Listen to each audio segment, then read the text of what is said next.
कमोटोर retired Khalid Chishti साहब भी हमारे साथ मौजूद हैं, उनसे बात कर लेते हैं। खालिद साहब फरमाइएगा, ईरान की जानिब से भरपूर जवाबी कार्रवाई का आगाज़ कर दिया गया है, कैसे देखते हैं आप इस कार्रवाई को?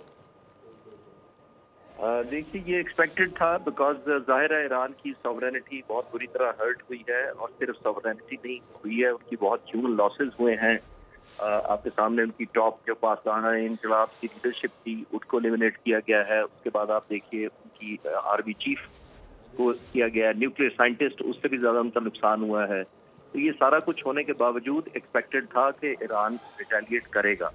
और ये मैं अर्ज करता चलूँ कि ईरान की एयरफोर्स का कोई कंपैरिजन इस वक्त नहीं है इजरायली एयरफोर्स के साथ। तो जाहिर है ये ड्रोन और सरफेस टू सरफेस मिसाइल वाली ऑप्शन ही ईरान के पास थी, जिस पर उससे बहुत अरसे से वो काम कर रहा था, और अब वही नजर आ रहा है। हाउएवर, मैं ये जरूर ऐड करना चाहूंगा कि हमें ये देखना पड़ेगा कि इन मिसाइल्स की एक्यूरेसी क्या है और टारगेटिंग स्ट्रैटेजी क्या है।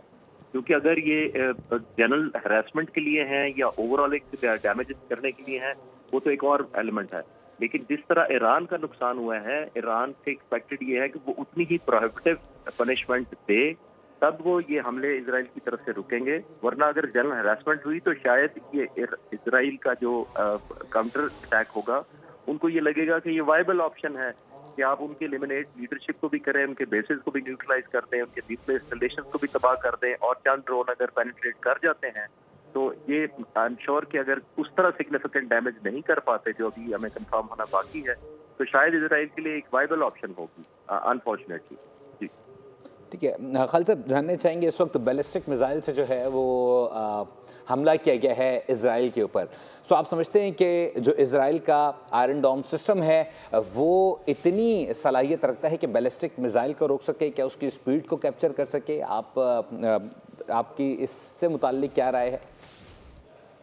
ये जरूर हुआ है, क्योंकि इजराइल के मतलब बहुत मशहूर था और उन्होंने एक मिथ क्रिएट की हुई थी कि उनके पास आयरन डोम भी है और ये प्रेग्नेबल नहीं है, किसी तरीके से पेनिट्रेट नहीं हो सकता।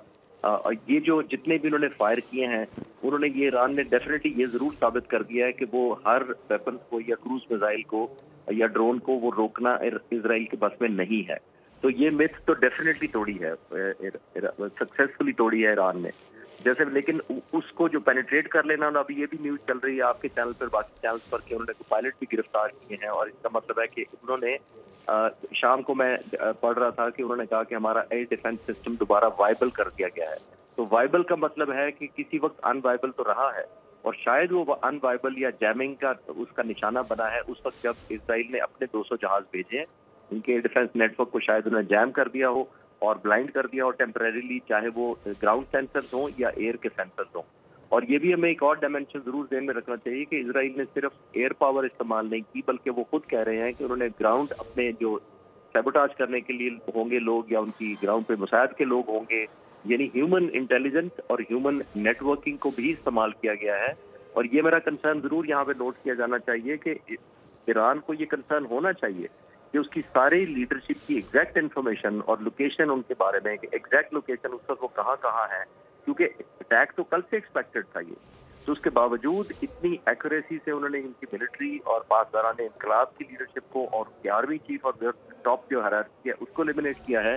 तो इसका मतलब ये है कि कोई ना कोई नेटवर्क उनका, ईरान का जो अंदर सीनियर हायरार्की है, वो जरूर कहीं कॉम्प्रोमाइज है, जिसकी वजह से ये इतनी लेटेस्ट ग्राउंड पोजीशंस और एक्यूरेट आइडेंटिफिकेशन ईरान के लीडरशिप के बारे में इजराइल को जा रही थी।